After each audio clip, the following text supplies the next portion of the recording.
નમસ્કાર મિત્રો, આજે આપણે વાત કરવાની છે ગુજરાતની મહત્વની આજની 50 તાજા ખબર અને ઘટના વિશે। સુરત બારડોલીના ઉતારા ગામે કરુણા ટીકા મીઠોળા નદીમાં નાહવા પડેલા 2 યુવકના ડૂબી જતા મોત। વડોદરા અરણી રોડ પર શ્રમજીવી મહિલાનો આપઘાત, જે ઝાડની ડાળીઓ કાપતા ત્યાં જ ફાંસો ખાધો। અમદાવાદના સાણંદના વિરોચન નગર પાસે ત્રિપલ અકસ્માત, થાર પર ડમ્પર પલટી જતા 2ના મોત।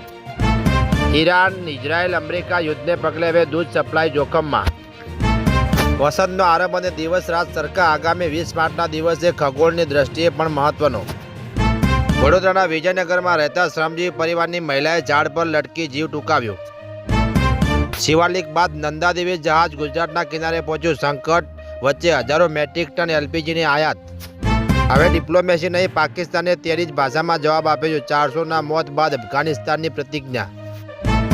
પંચમહાલના શ્રવણની કઠિન પદયાત્રા, પિતા માટે લીધેલી માનતા પૂરી કરવા યુવાન ઉઘાડા પગે 720 કિલોમીટર દૂર રણુજા જવા રવાના। જામનગરમાં કોર્પોરેટર પર હુમલો કરવાના કેસમાં પકડાયેલા કોગી કોર્પોરેટરની રિમાન્ડની મુદત પૂરી થતાં જેલના હવાલે। પિતા ચપ્પુ લઈને મારવા દોડ્યા, પરિવારજનો કહેતા કે તું મરી જાય તો સારું। અમદાવાદમાં ધોરણ 11ના વિદ્યાર્થીએ જીવન ટૂંકાવ્યું।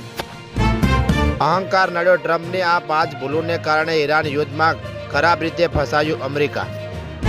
પાલનપુર હાઈવે પર એનટીએફનો સપાટો, 5 લાખના મેપે ડ્રોન ટ્રક સાથે રાજસ્થાનના 2ની ધરપકડ।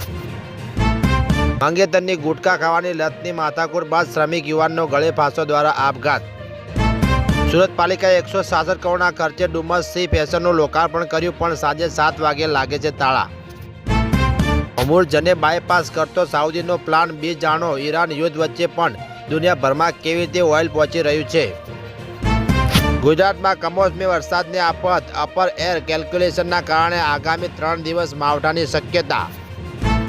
રેલવે પ્રવાસીઓને કિંમતી સામાન તફડાવતી આંતરરાજ્ય ગેંગના 2 ઝડપાયા। ગુજરાતમાં યુનિફોર્મ સિવિલ કોડ કમિટીએ સીએમને ફાઇનલ રિપોર્ટ સોંપ્યો, 4 જુદા જુદા બિલ લાવવાની તૈયારી। ઈરાન નેતૃત્વ વિહોણું, ખામેનેઈ બાદ નંબર 2 નેતા આલિયા આરીજાનનું પણ મોત, ઇઝરાયલનો દાવો। અમદાવાદ સરદારનગરમાં સામાજિક તત્વોનો આતંક, હથિયારધારી ટોળાએ મકાન પર કર્યો હુમલો, સીસીટીવીમાં વાયરલ। રાજ્યનું દેવું કરોડોમાં પહોંચ્યું, વડોદરા કલેક્ટર કચેરીએ સાધુ માથે લાકડા લઈ ભિક્ષુ બનીને અનોખો વિરોધ। વડોદરામાં બિલ્ડિંગની લાંબી તૂટતા એક જ ક્ષણમાં 30 પરિવારો રસ્તા પર આવી ગયા, ચપ્પલ સુદ્ધા ન રહ્યા, વિદ્યાર્થીનું શું થશે?